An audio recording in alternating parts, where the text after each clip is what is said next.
Shao Kahn is a boss, announcer, and recurring playable character from the Mortal Kombat fighting game series.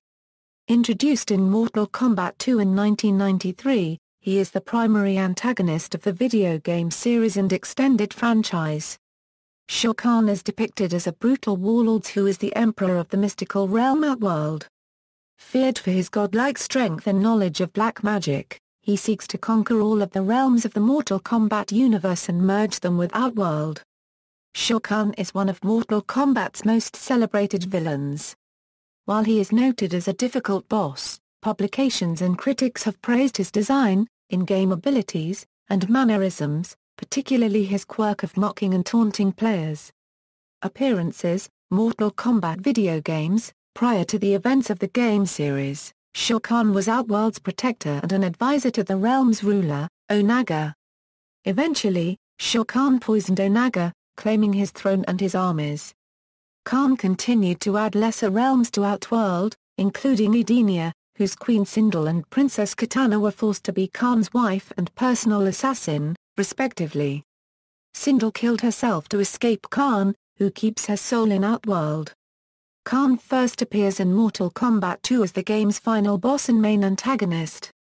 After the Crooked Tournament Grandmaster Shang Tsung and his warriors lose to Earthrealm in Mortal Kombat, Kahn invokes a tournament rematch clause which will allow him to take Earthrealm immediately if he wins.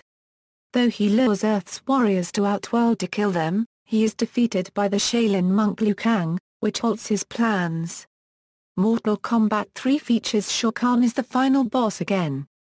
The game's story sees Shang Tsung resurrect Queen Sindel in Earthrealm, allowing Kahn to cross the dimensional borders to claim her. This ploy allows Outworlds to invade Earth, which is normally a violation of Mortal Kombat tournament rules.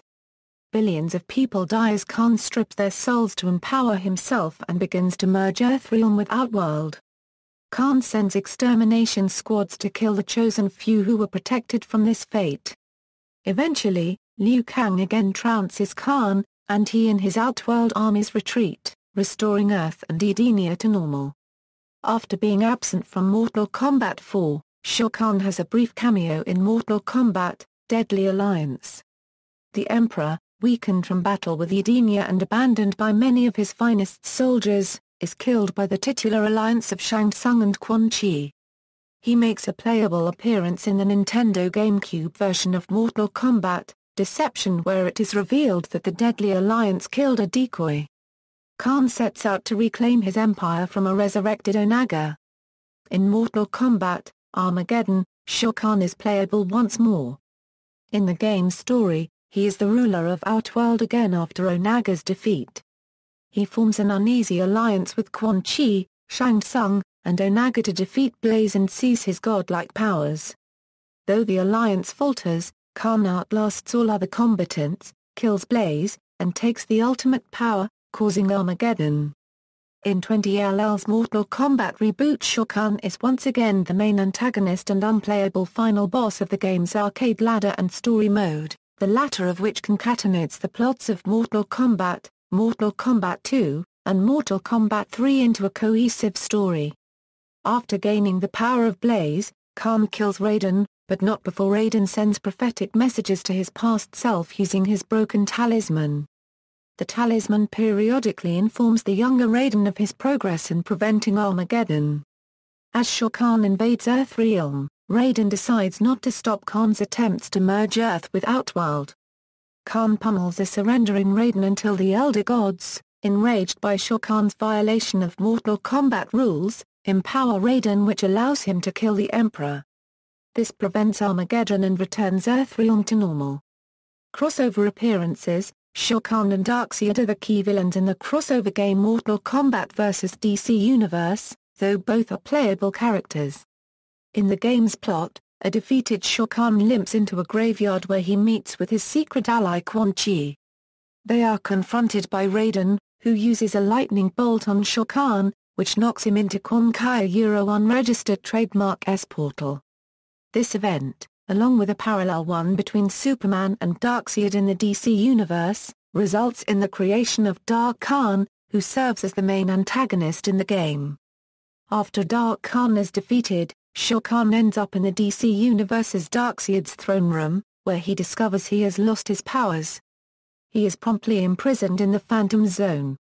Design and gameplay. Kahn's attire for Mortal Kombat II was developed by Mark Roonian.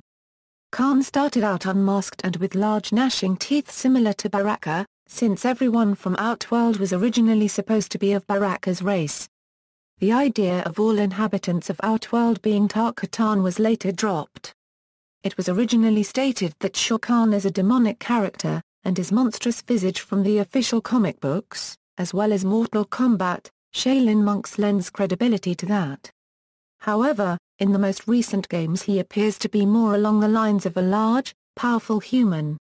His face has only appeared in Shaolin monks, in which he is hit with his warhammer and his helmet breaks. In MKII, Kahn was digitally resized to a taller height to make him tower over the playable characters. Ironically, the actor who played him, bodybuilder Brian Glynn, was not nearly as imposing in comparison.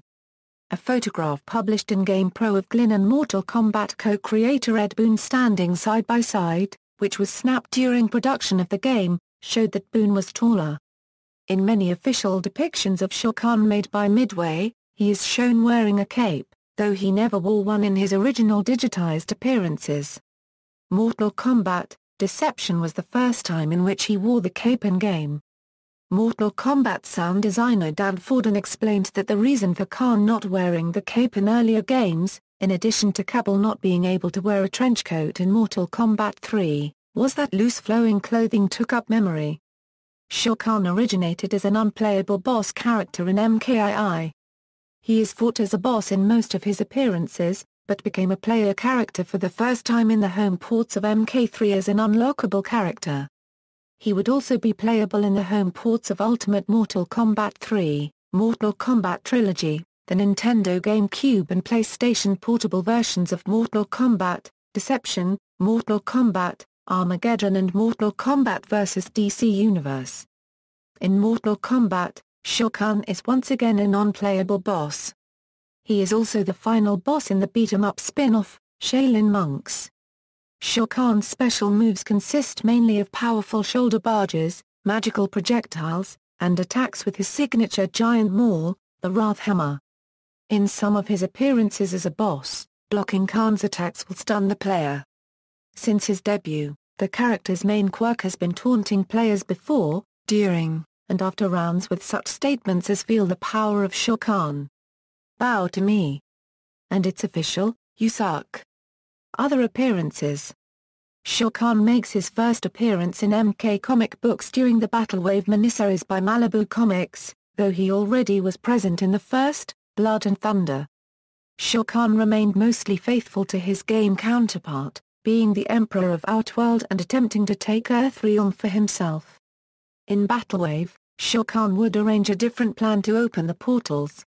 He kidnaps Sonya Blade and, by means of hypnosis and brainwashing, convinces her to marry him. The marriage would weaken the barriers between realms enough to allow Shao Kahn to seize Earth easily. During these two series, he never appears wielding his trademark helmet, and he is seen wearing his helmet only in the comic Katana and Millionaire. Shao Kahn appears in both Mortal Kombat films. In the 1995 first movie he is referred to simply as the Emperor, and makes a brief appearance at the end, as a special effect and voiced by Frank Welker. Kahn, played by Brian Thompson, is the main antagonist in the 1997 sequel, Mortal Kombat: Annihilation. In the film he fights Raiden, Johnny Cage and Liu Kang. He brutally kills Johnny Cage in the film's opening scene, murders his own allies Rain and Jade in cold blood and then Raiden near the end prior to his final fight with Liu Kang. In addition, Kahn and Raiden were portrayed as brothers, with Shinnok as their father, though neither of them shared any relation in the games. The only subplot taken directly from the game's storyline was his past relationship with Katana and Sindel. A segment in the film featured Katana, imprisoned in Kahn's fortress, mentioning the destruction of her family and Sindel's subsequent suicide under his rule. He was played by Jeffrey D. Harris and Ted Nordblum in the 1995 to 1996 stage show Mortal Kombat: Live Tour. A Shao Kahn action figure was released in 1996 by Toy Island in the Mortal Kombat trilogy series. He was also one of the characters featured in the collectible card game Mortal Kombat card game. Shao Kahn was played by Jeffrey Meek in the TV series Mortal Kombat: Conquest. Despite having lost much of his physical stature from the games and movies, the character has a much more threatening disposition, serving as the mediator of the Mortal Kombat matches. Meek played opposite himself in the series finale, where Kahn battles Raiden in a void seemingly between the realms. With Kung Lao dead, Shao Kahn forces Raiden into submission and commenced full military assault on Earthrealm.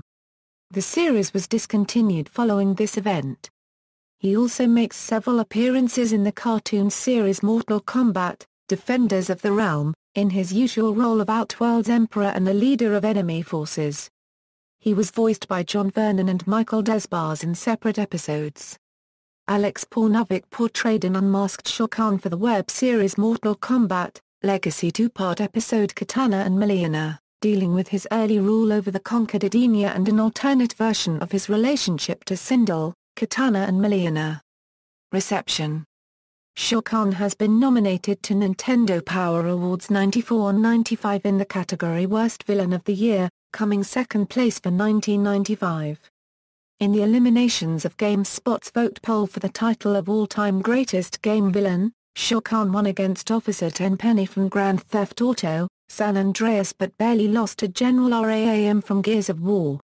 Games Radar also praised Shao Kahn's role as an antagonist, putting him in their 2013 list of the best villains in video game history at number 24, and including him among the 12 most unfair gaming bosses in 2014. Complex ranked Shao Kahn from Mortal Kombat II as the coolest boss in fighting game history in 2012, stating that in the history of fighting games, no boss has ever been cooler or more exciting to lose against. In Screw Attack's Death Battle of the Fighting Game Bosses episode, Shao Kahn defeated M. Bison from the Street Fighter series, overcoming him due to his battle experience of over 10,000 years in addition to the absorption of billions of souls, all of which grant him power. In 2011, Screw Attack ranked Shao Kahn as the fourth best Mortal Kombat character. On the other hand, Game Playbook ranked him as the fourth worst Mortal Kombat character, criticizing him for looking like he failed WWE training camp. In Yu-Gi-Oh's 2012 list of the top Mortal Kombat characters, Shao Kahn placed as 16th. In their retrospection listing of MK characters, Yu-Gi-Oh stated most favorite thing about him was the fact that his speaking voice is the voice of the announcer heard throughout the series. Complex placed him 7th on her 2013 list of most brutal fighters in Mortal Kombat, adding that he was brutal not only in his strength but his cunning too. He was voted the series' 9th greatest character in a poll by Dorkly that same year. In 2010, Game Informer featured him on their list of gaming's crappiest fathers, commenting he is more like an abusive, drunken stepfather than a crappy biological father, and is also a terrible husband. The character's incarnation in the 2011 Mortal Kombat has been criticized for how hard it is to defeat him to the point of frustrating gamers. That same year, Crave Online included him on the list of top 5 bosses you want to kill but can't. The fight against Shao Kahn in Mortal Kombat 3 was also noted for its difficulty. In 2013, Complex ranked it as the 23rd hardest boss battle in video games. References. External links: Shao Kahn, the Mortal Kombat Wiki.